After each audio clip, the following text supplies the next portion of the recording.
Hello, yun. So, yung video na pinanood natin, yun yung, it's all about Book of Corinthians. First Corinthians. So, the theme of the first 4 chapters of Corinthians is about unity.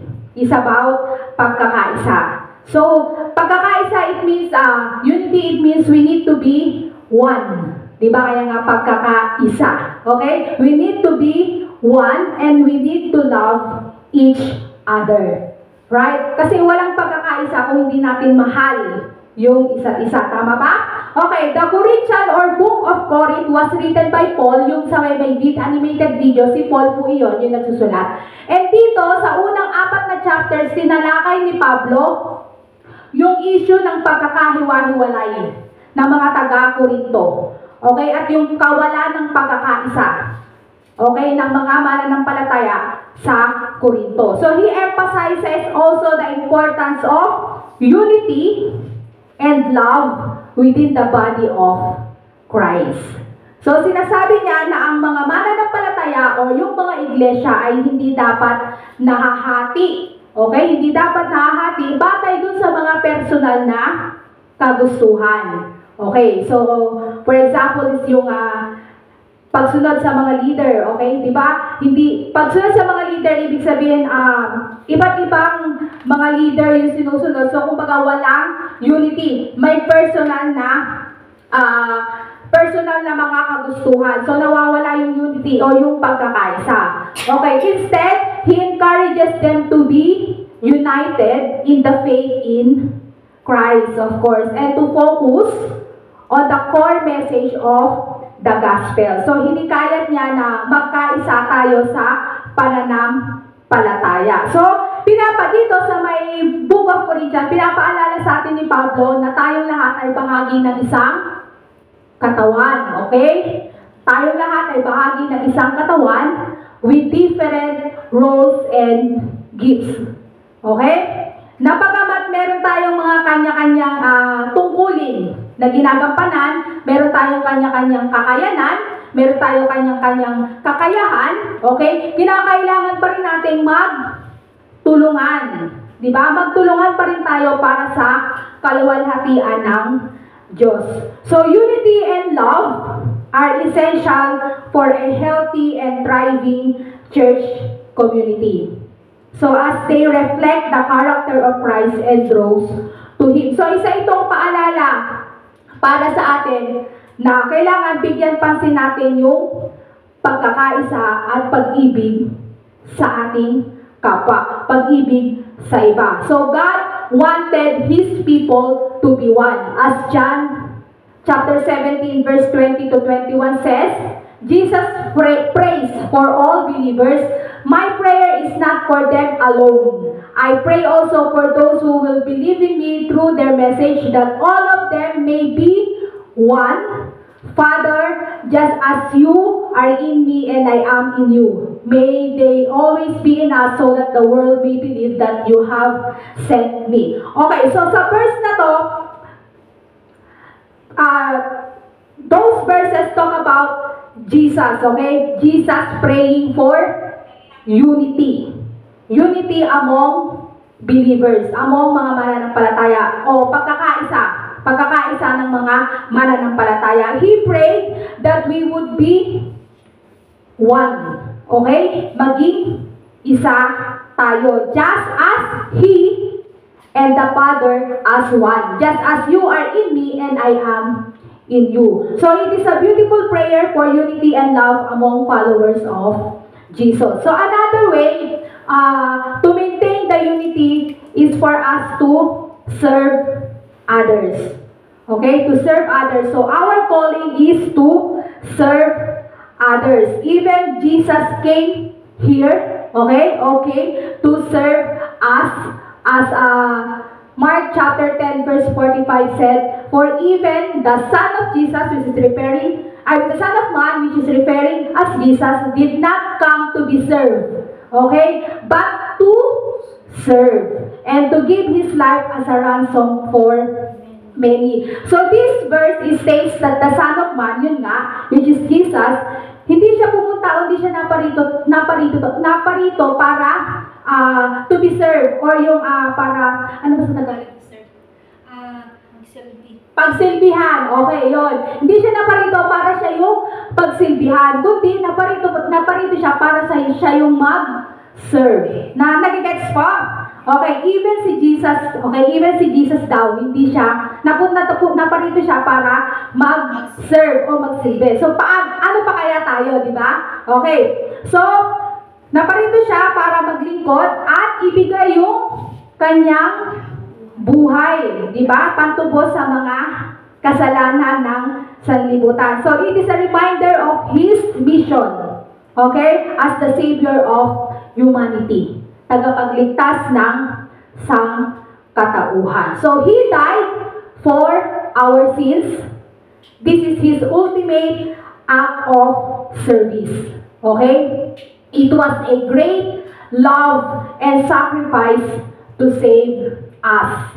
And as a part of His service, He wants us also to serve one another as well. Okay? Just as He did for us. Through serving others, we will show, or we can show, love and support. Nasusundan po? Nasusundan po? Okay. So, our power verse for this Sunday, okay, is from 1 Corinthians chapter 4, verses 1 to 2. The nature of true apostleship. This then is how you ought to regard us, as servant of Christ, and as those entrusted with the mysteries of God as revealed. Now it is required that those who have been given a trust must prove faithful. Okay, so let us pray.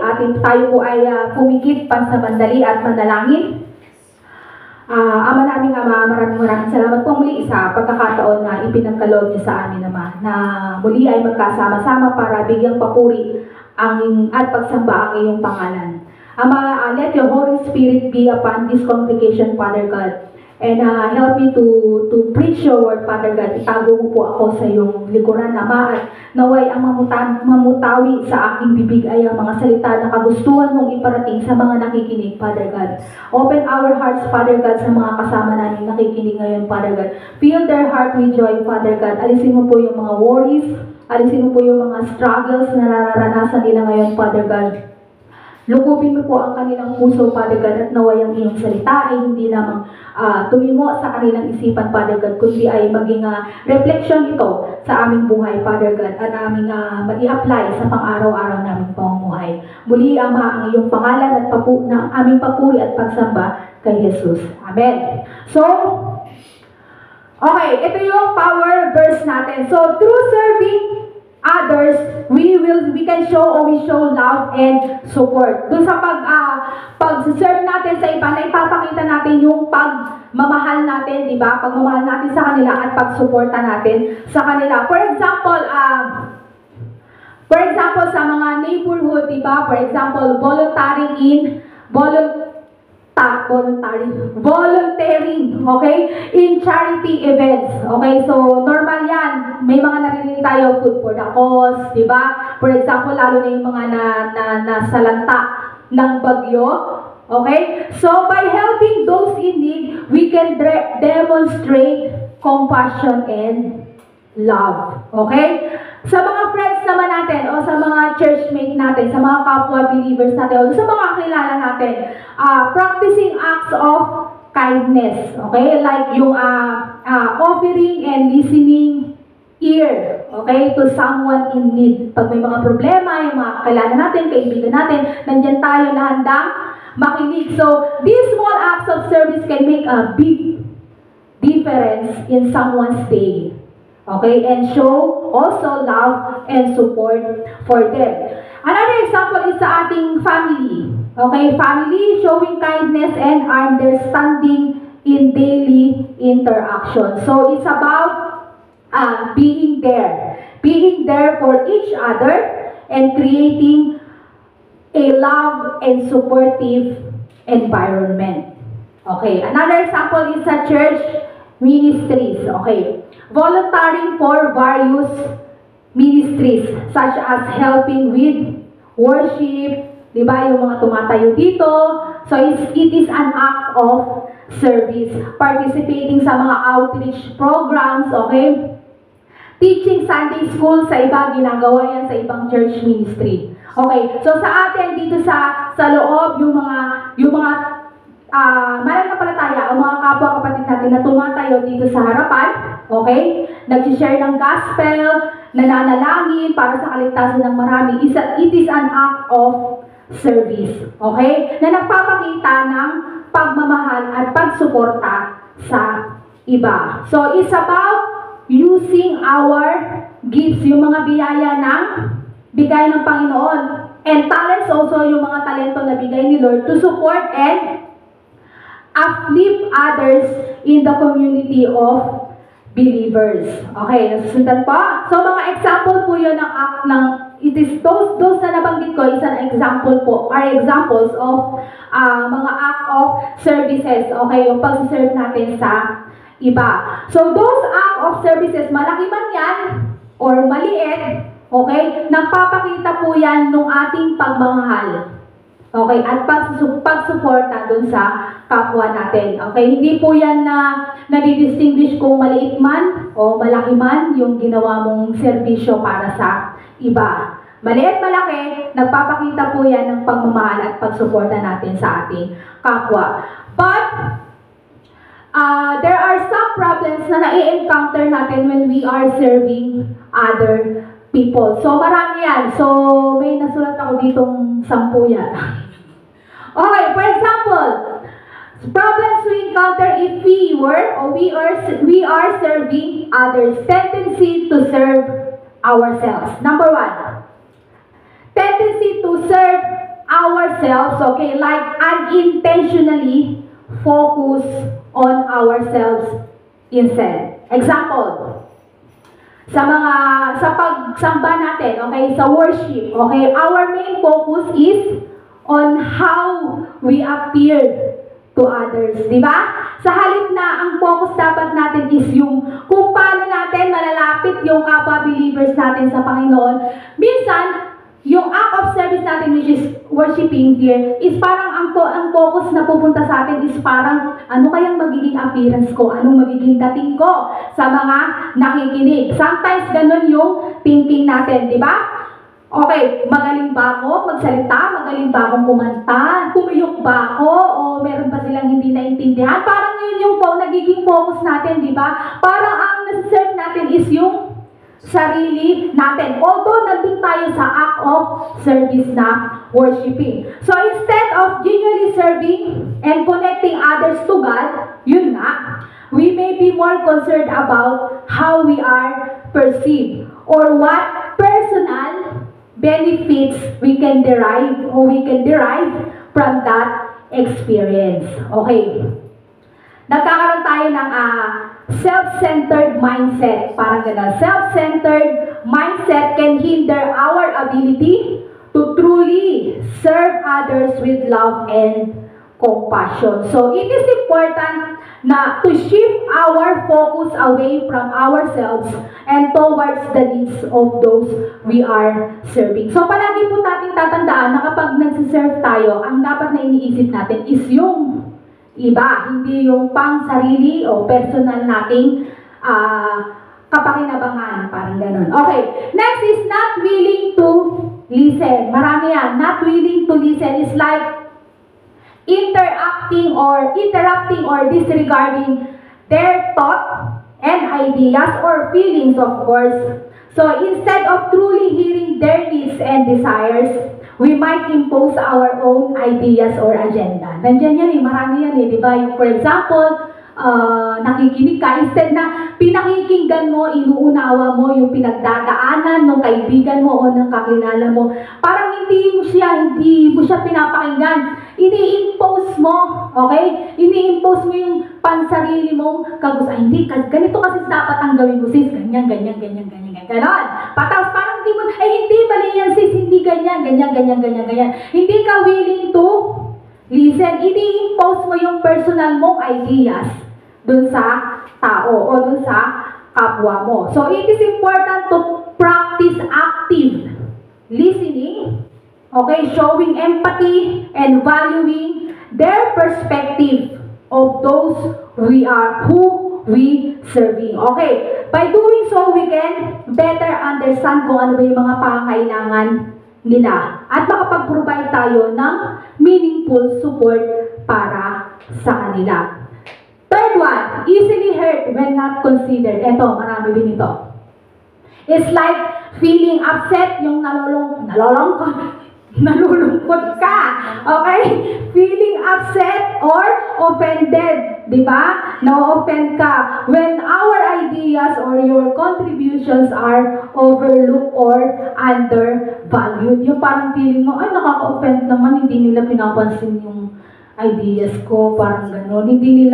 Parang hindi naman mahalaga sa kanila yung sinasabi ko, parang gano'n. Okay? So yun, parang nasasaktan ka kapag hindi na-consider, okay, yung mga ideas mo. It is important that serving is not about seeking, di ba, recognition from others or personal validation. Kasi minsan pag nag-serve tayo, parang gusto natin na babalidate tayo personally. Okay? But rather about selflessly giving and making a positive impact. Okay? Fourth one is, often think we are correct. Ito, marami din ito. Ay, naku, sobrang dami din yan. It can manifest as being unwilling to consider alternative perspective or ideas. We might become rigid in our approach or dismissive of different viewpoints. Meaning, hindi tayo handang tumanggap ng ideas ng iba. Okay? Yun po, sa Tagalog. Hindi tayo handang tumanggap ng ideas ng iba kasi madalas ang tingin natin tayo ang tama. Okay? So, it is important to remember that serving is about humility. It's about pagpapakumbaba and openness of learning from others. Yung bukas, dapat tayo na natututo din tayo sa iba. By embracing humility, by being open-minded, power, hindi po yun, okay? We can create a more inclusive or collaborative environment while serving others. Okay. Next, eto, easily offended when rebuked. Marami din yan. Tabi-tabi po. Okay. Marami din yan. Hello po sa mga nakikinig na marami. Na mga natisod. Just. Okay. We were thinking that our efforts are not enough or not appreciated. Parang parehas din yan nung kanina, di ba? It is important na bukas po tayo dun sa criticism ng iba. Ibig sabihin, bukas dapat tayo dun sa pagpuna, especially ng mga kapwa mananampalataya natin. Dapat bukas tayo sa pagpuna nila at handa tayong magbago. Hindi yung pag na-review ka, mas ma-hurt ang feelings mo, parang gano'n. Tapos matetesod ka, tapos kinasantian, wala ka na dito. Okay?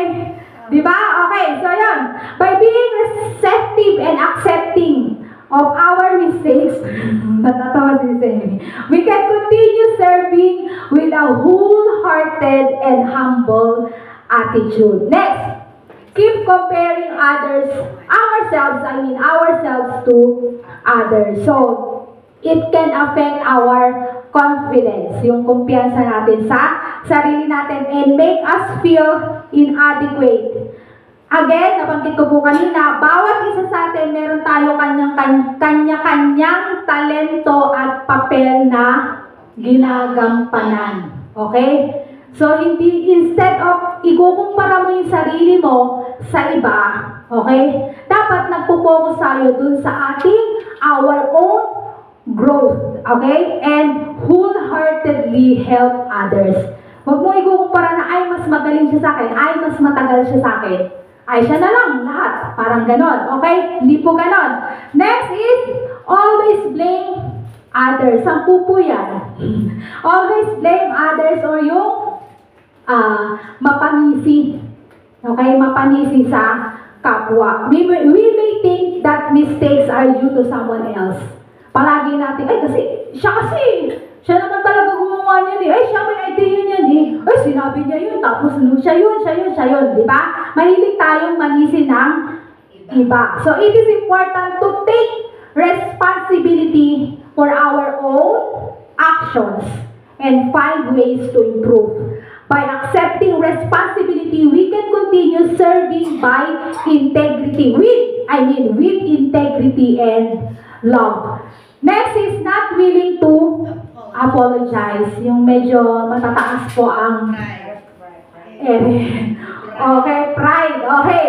Kasi minsan, hindi sila willing mag-apologize kasi madalas iniisip natin na hindi tayo nakakagawa ng pagkakamali or hindi natin kasalanan. Okay. So, kailangan, again, maging bukas po tayo dun sa mga pagkakamali natin. Okay? At handa tayo humingi ng patawad. Diba? Kailangan may pagpapakumbaba. Pag may pagpapakumbaba at pagpapatawad, yung paglilingkod natin, may pagmamahal po yan at may respeto sa iba. Okay, next, unforgiving. Okay, sino ba bang merong mga nito nakakaharap na ganito? Unforgiving. When serving others, it is important to be forgiving or yung mapagpatawad. Okay? Holding on to grudges can hinder our ability to serve with love and compassion. Paano ka mag-serve sa iba na may kasamang pagmamahal kung ang puso mo ay puno ng galit, puno ng sama ng loob sa iba? Ang hirap nun, di ba? Okay, so yun po yung unforgiving. Let's remember na i-let go na natin yung mga sakit ng nakaraan. Okay, let go of past hurts and extend, not only to let go, but to extend forgiveness to others. Magpatawad tayo, just as we would like to be forgiven. Kasi diba, tayo nga pag nagkakamali, gusto natin pinapatawad tayo eh. Diba? So dapat, ganun din yung gawin natin sa kapwa natin. Nasusundan po? Amen. Okay, and lastly, not serving at all. Not serving at all. When serving others, we should not lose our hope and stop serving all together. So even maliit man po yung act of service o maliit na pagpapakita ng pagtulong sa iba, meron din po yung significant impact sa buhay ng iba, maliit man yan. Okay? So remember na bawat munting gawa ng paglilingkod natin, nagbibigay yan ng liwanag at pag-asa sa mundo o pag-asa sa iba. Okay? So, kaya patuloy tayong maglingkod ng may kababaang loob at pagmamahal sa kapwa. We need to check our hearts, okay? If we are doing it in the right way or we are doing it for ourselves only, for our personal benefits only. Serving others requires humility, self-awareness, and willingness to grow.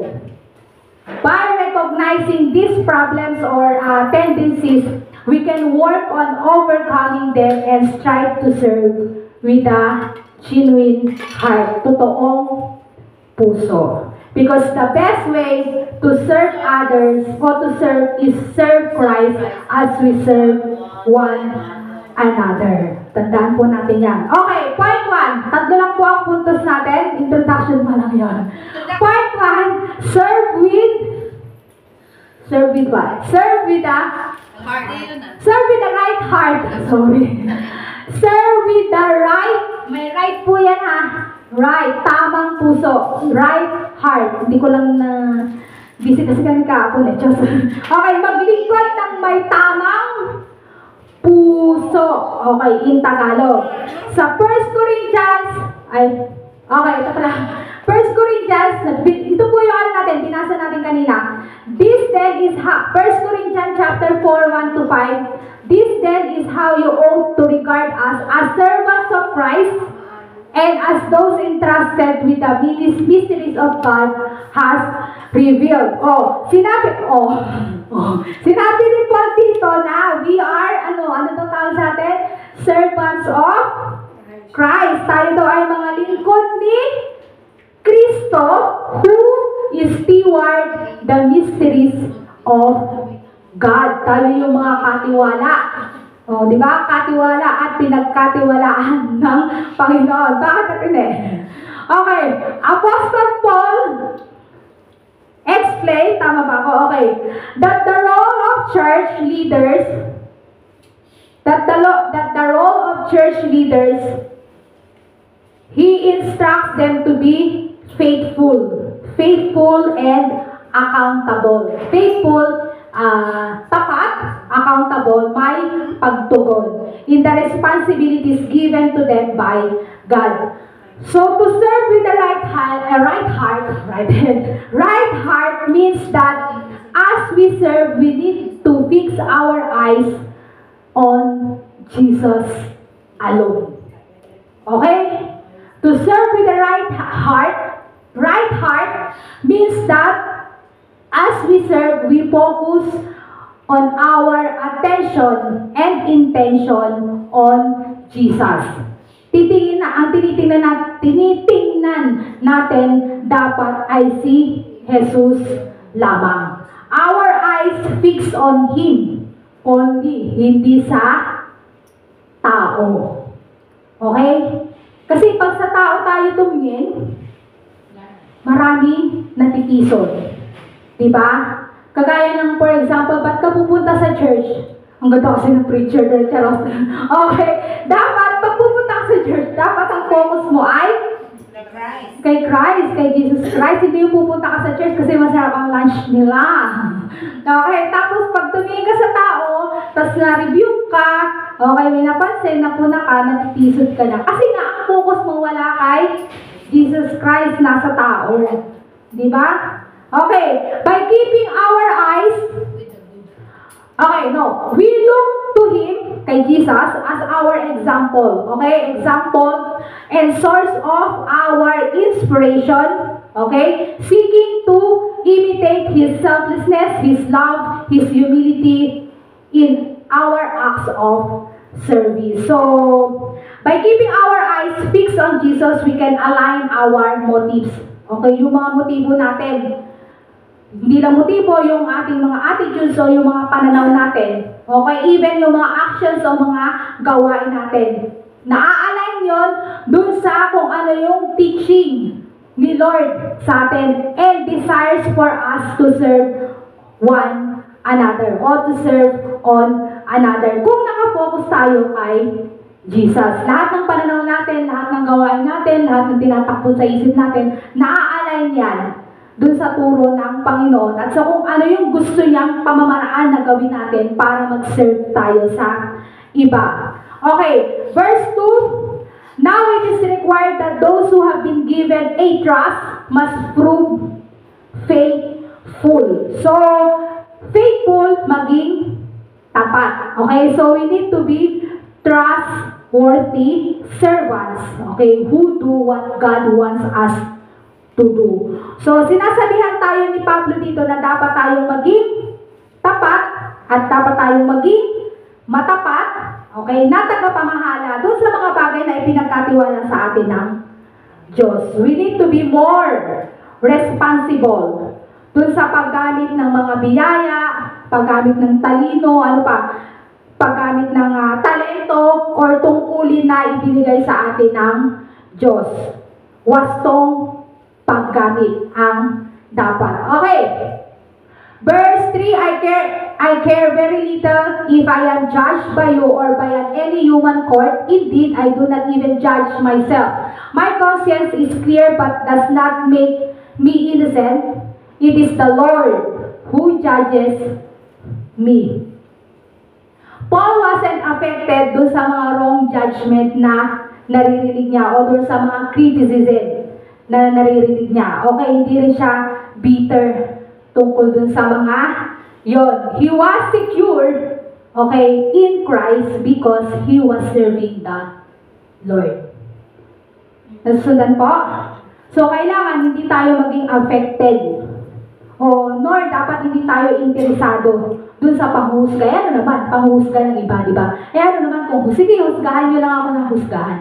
Okay, di ba? Mas mahalaga, kailangan kagaya tayo ni Paul, na mas mahalaga yung paghuhusga sa atin ng Panginoon, hindi ng ibang tao. So don't be affected because we know whom we are serving for. Alam naman natin kung sinong pinaglilingkuran natin eh.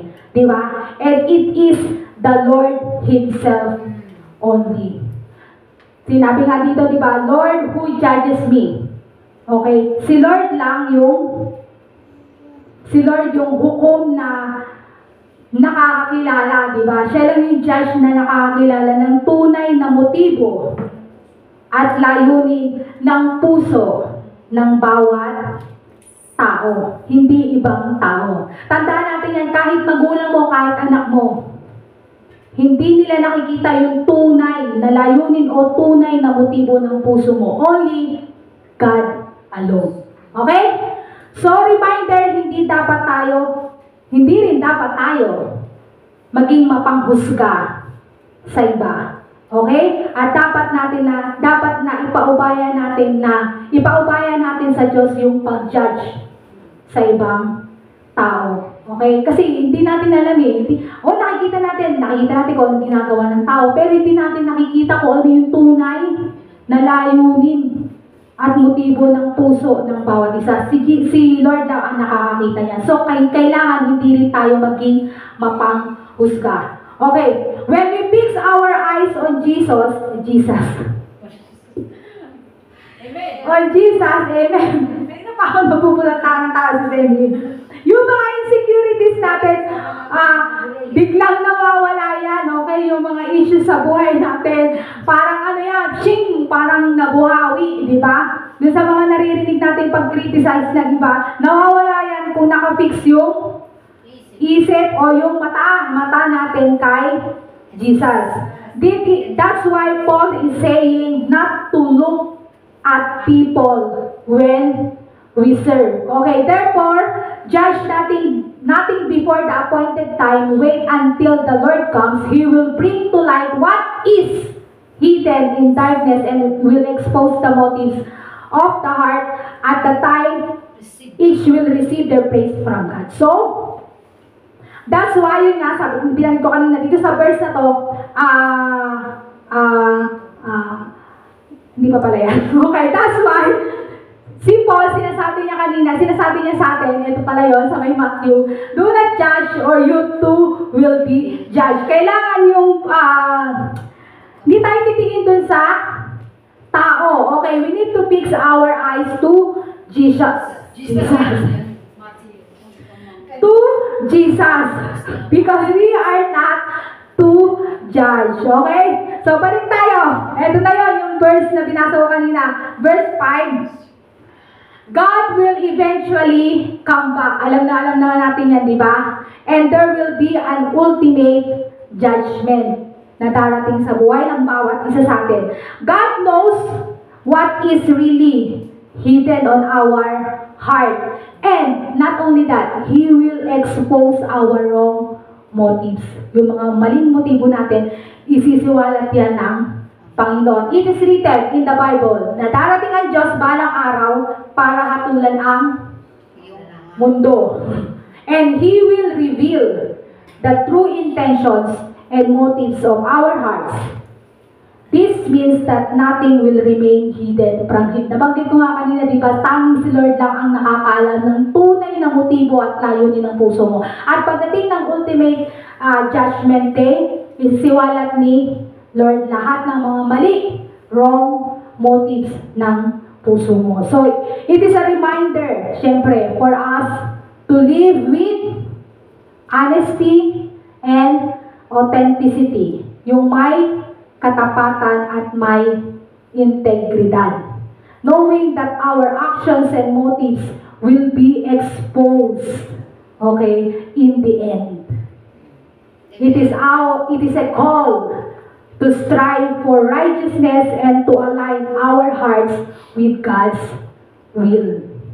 Okay, so, ano naman tayo alam naman natin sa sarili natin, di ba? Nakakapag-reflect naman tayo sa sarili natin. Kung meron ba tayong mga naka-hide o yung mga tago na maling intention, maling focus, maling motibo sa puso natin. Alam naman natin yan di ba? Dapat din natin tandaan na darating ang Panginoon para isiliwalat lahat ng mga maling motibo natin. So, it is a call for us na mabuhay ng may katapatan at integridad. Pagpapakatotoo at i-align yung puso natin dun sa kagustuhan ng Panginoon sa buhay natin. Amen? Point 2. Serve with humility. Serve with humility. Maglingkod ng may kababaang loob. Okay. To serve in humility means that no matter how people respond, okay, you're going to do it out of love. Madali bang gawin yan? Madali bang gawin yan? Kahit na ang respond ng mga tao sa paligid natin ay negative. Okay? May pagmamahal pa kaya? Okay. Ibig sabihin, maglingkod tayo ng may kababaang loob. Okay? Maglingkod tayo ng walang pagmamalaki. Okay? Pagmamataas na lang.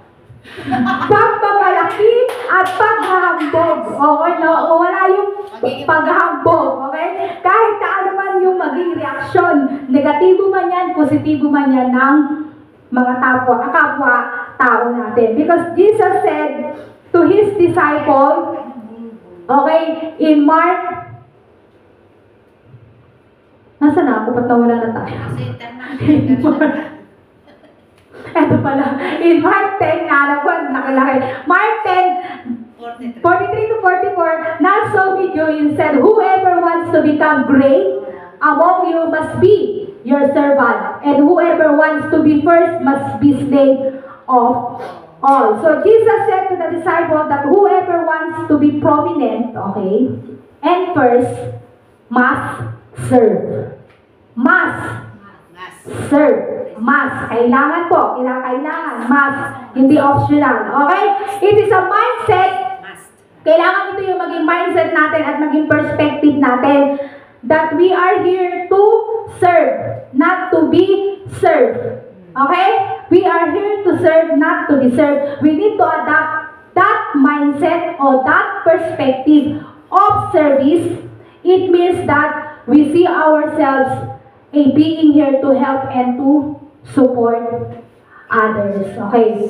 1 Corinthians, ito na yun, chapter 4, 6 to 7. Now, brothers and sisters, I have applied these things to myself and Apollos for your benefit, so that you may learn from us the meaning of saying, do not go beyond what is written. Then you will not be puffed up in being a follower of one of us over against the other. For who makes you different from anyone else? What do you have that you did not receive? And if you did not receive it, why do you boast as though you did not? So Paul reminds us not to boast, okay, or be puffed up, okay, puffed up with pride. Ibig sabihin, yung mataas. Okay, kaya sir, with humility yung point natin, okay? Hindi dapat tayo maging mayabang, hindi dapat tayo maging mayabang or mapagmalaki. We need to recognize that everything we have is a gift from God. Okay? So, hindi natin dapat husgahan or hindi rin natin dapat ikumpara yung sarili natin sa iba. For only God is the ultimate judge. Di ba nawagin ko kanina yan? Si Lord lang ang tunay na hukom. Sa halip, dapat tayong maging mapagkumbaba. Paul was focused to help people look to Jesus. Okay, look to Jesus, focus to Jesus, and to focus on what He is done, dun sa mga nagawa ni Jesus sa buhay natin. And experience transform lives. Okay, yung mga nang mapakita natin yung kapangyarihan ng Panginoon, kapangyarihan ni Kristo na nagpabago sa buhay natin. Okay. The knowledge that God has given us should transform our lives. Yung mga kaalaman daw na dapat na binigay sa atin ng Panginoon, dapat magdulot yon ng pagbabago sa ating buhay. Sometimes we take pride. Okay, we take pride on what we know, that we forget that we are the servants of Christ and we are to love others like Him. Okay, nagiging mapagmalaki tayo. Okay, nakakalimutan natin na tayo ay mga lingkod ni Kristo at nararapat nating mahalin yung iba gaya ng pagmamahal niya sa atin. So we need to use the knowledge that God has given us to serve others. So hindi dapat tayo maging mayabang or mapagmalaki sa kung ano man yung kaalaman na meron tayo. Okay? Kundi dapat gamitin natin yung mga kaalaman, talento, di ba, na pinagkaloob sa atin ng Panginoon para i-serve yung iba. Okay?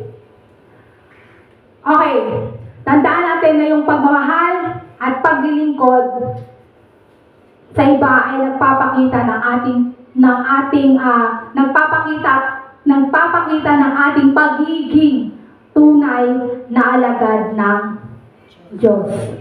serve one another as we serve Christ. Paul was rebuking the believers because they were fighting because their knowledge thinking that they are superior. Already you have all you want, already you have become rich, you have begun to reign, and that without us. How I wish that you really had begun to reign so that we also might reign with you. Okay, so, yun na nga. Dito sa verse 8, nire-rebuke ni Paul yung mga believers. Kasi nag-aaway-away sila kung sino yung mas magaling, kung sino yung mas maraming nalalaman. Parang ganon. Okay? And, verse 9, for it seems to me that God has put us apostles on display at the end of the processions, like those who condemned to die in the arena. We have been made a spectacle to the whole universe, to angels as well as to human beings. We are fools for Christ, but you are so wise in Christ. We are weak, but you are strong. You are honored, we are dishonored. So, sa verse 9 and 10, Paul responded by being a model on how to respond in the right way. So, people are looking when we serve. Diba? Kapag nagsiserve tayo, yung mga mata ng tao nasa atin. Okay, a spectacle to the world, even in difficult situations, we will not give up on serving. So, dito sa verse 9 and 10, Paul is expressing how they are, or yung mga apostoles na are seen as fools for Christ. Okay? While yung mga taga-Korinto, okay, are considered wise in Christ.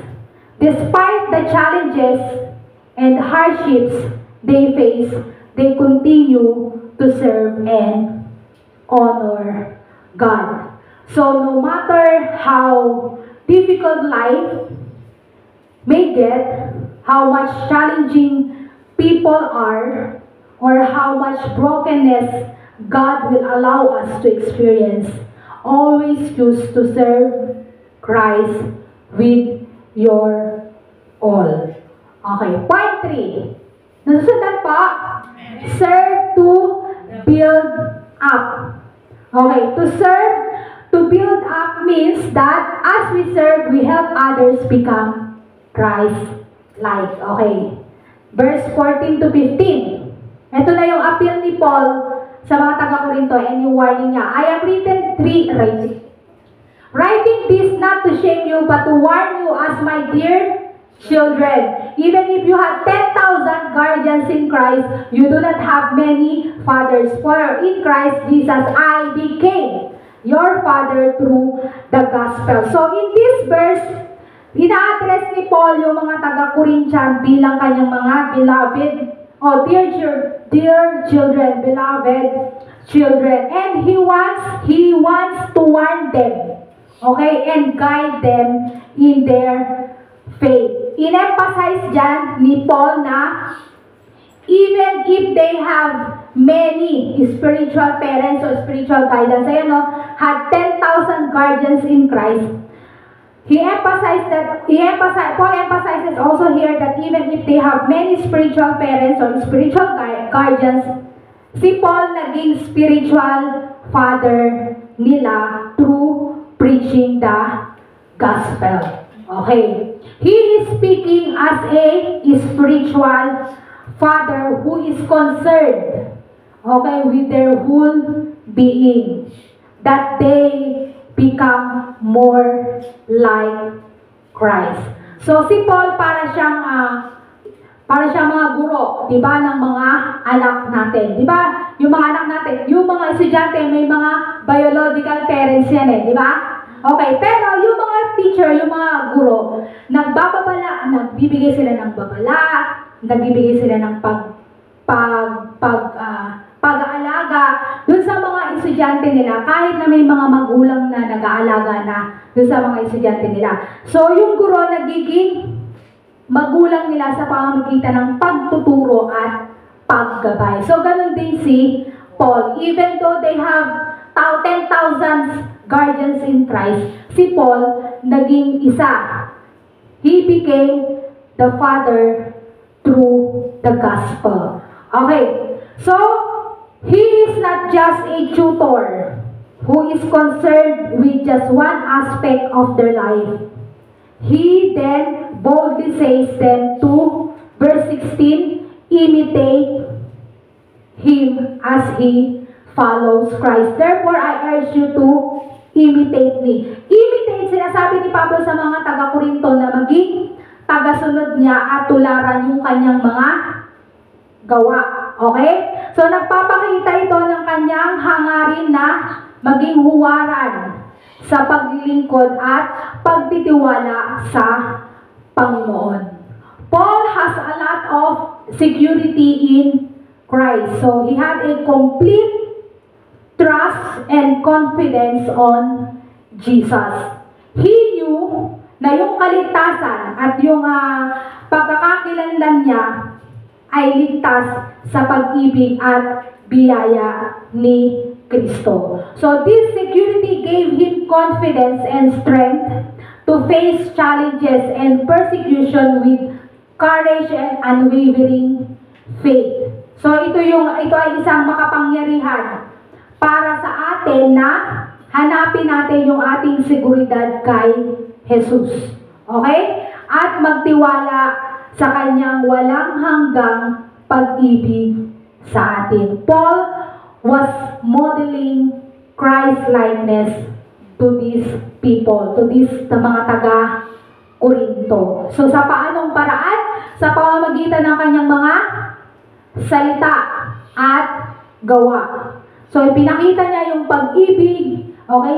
Pinakita niya yung kababaang loob at paglilingkod ni Jesus sa iba. Okay, so ipinakita rin niya kung paano maging katulad ni Kristo sa pamamagitan ng kanyang mga halimbawa. So ito ay isang hamon, okay, para sa atin na tularan natin si Paul, okay, sa pagmamahal at sa paglilingkod niya kay Jesus at sa kanyang kapwa.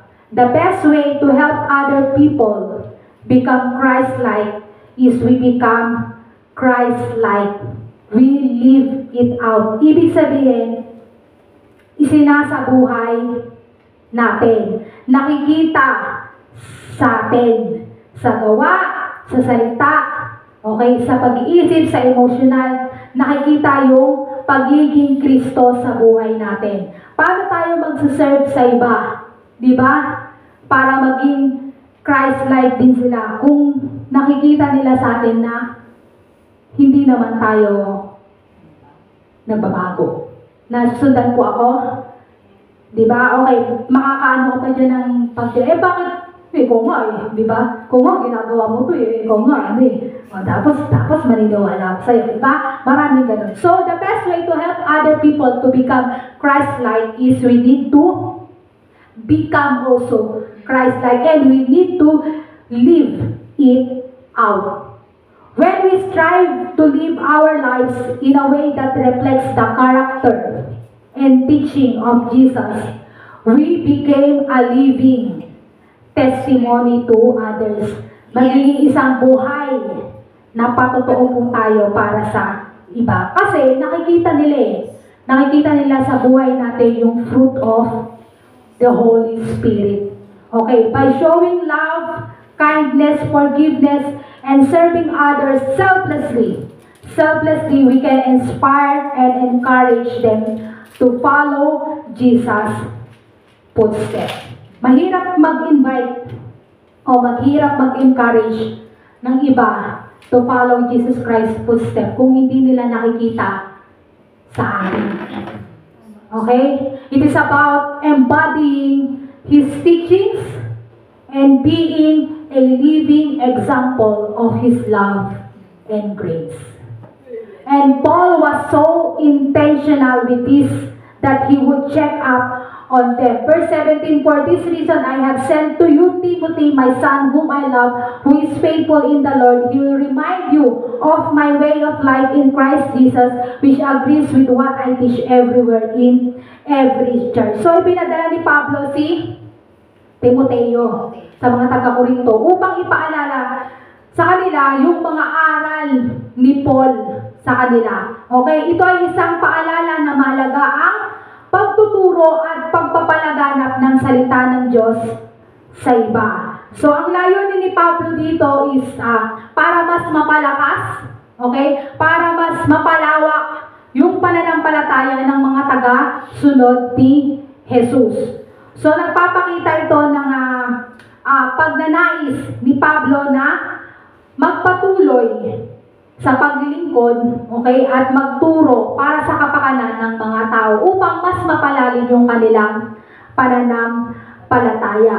Accountability is also important, as in verse 18 to 19 says, some of you have become arrogant as if I were not coming to you, but I will come to you very soon if the Lord is willing, and then I will find out not only how these arrogant people are talking, but what power they have. So, ipinapahayag ni Pablo dito yung kahalagahan ng accountability or ng pananagutan, sapagkat, sinabi ko nga kanina, accountability is important, mahalaga. So, ipinapaalala niya sa mga tao na dapat silang maging handa, okay, sa mga pagbabago at pagwawasto dun sa mga ipinapahayag nila.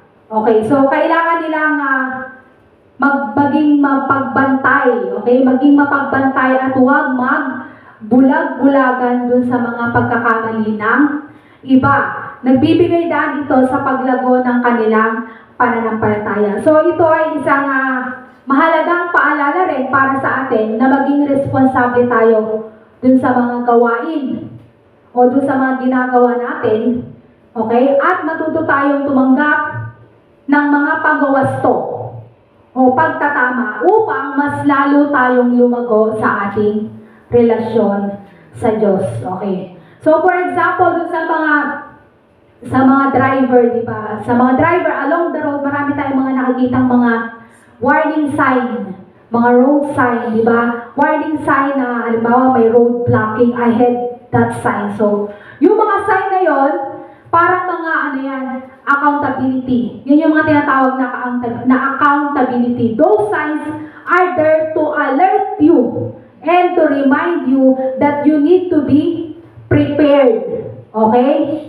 Prepared for any necessary or changes o yung mga pagbabago or pagwawasto in your journey. Tulad ng, di ba sa mga driver, pag nakakita sila ng mga warning sign na gano'n, hindi naman nila basta-basta dinadaanan lang di ba? Tulad ng mga sign na yon, mga warning signs na yon, hindi lang nila basta-basta nilalampasan, okay? At magpapatuloy sila kung saan sila pupunta, di ba? Ganon din dapat yung ginagawa natin dun sa mga accountability na binigay sa atin. Hindi dapat natin binabali, wala, okay? At hindi rin dapat tayo magbingi-bingihan doon sa mga pagkakamali natin. Mahalaga na manatili tayo mapagbantay, tanggapin natin yung mga pagwawasto doon sa mga ginagawa natin. Kung kinakailangan meron tayong baguhin, di ba? Upang mas lalo pang lumago yung pananampalataya natin. Paul wants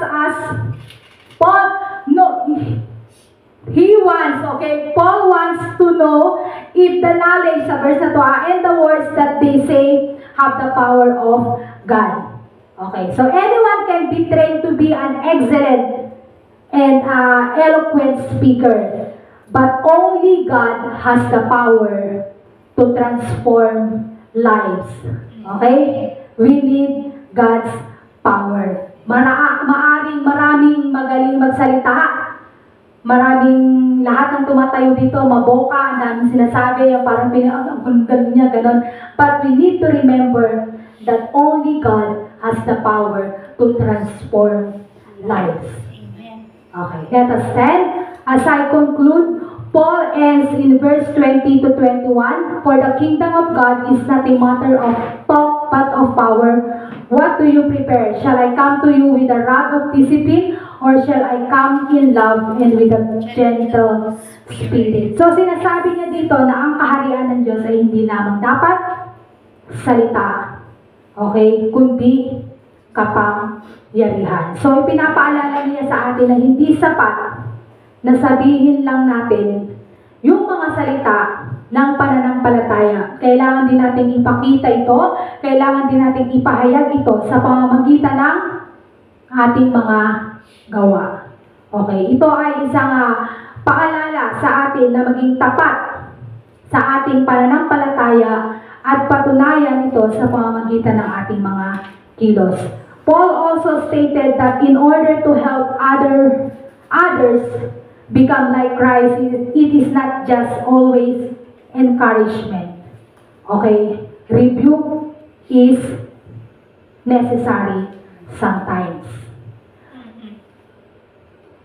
Encouragement and rebuke from people are God's tools to grow us to become more like Jesus. Sa paanong paraan? Encouragement, whenever we receive encouragement, ito yung nagbibigay sa atin ng lakas ng loob, tama? At nagpapaalala sa atin ng ating halaga at potensyal. Rebuke, pag nakakatanggap tayo ng pagpuna, ito ay nag-uudyok sa atin. Nag-uudyok sa atin na suriin yung ating mga kilos at gumagawa tayo ng mga positibong pagbabago. That's why encouragement and rebuke from others or from the peoples of God are God's tools also to grow us to become more like Jesus. This experience help us to grow and become more like Jesus in our thoughts, in our words, and in our actions. It is all part of God's loving plan for our transformation. Let us pray. Panginoon, salamat sa pagtawag mo sa amin upang kami iyong kami iyong maging lingkod, Ama. Humihiling kami ng iyong patnubay at biyaya habang kami ay naglilingkod sa iyo. Tulungan mo kaming maunawaan at tanggapin ang iyong kalooban sa aming buhay, Ama. Tulungan mo kaming maglingkod ng may tapat na puso at may kababaang loob. Palakasin mo ang aming pananampalataya at pagmamahal sa iyo upang maging tapat kaming tagasunod ng iyong mga salita at maging mabuting halimbawa sa iba. Bigyan mo kami ng kapangyarihan, Ama, na malampasan namin yung mga pagsubok, yung mga hamon at paglubayan mo kami sa landas ng katotohanan at kabutihan. Naway magpatuloy kaming maglingkod sa iyo ng buong puso at magdulot ng pag-asa at pagmamahal sa aming kapwa. Muli, sa ngalan mo, Jesus, ng aming papurit pagsamba. Amen.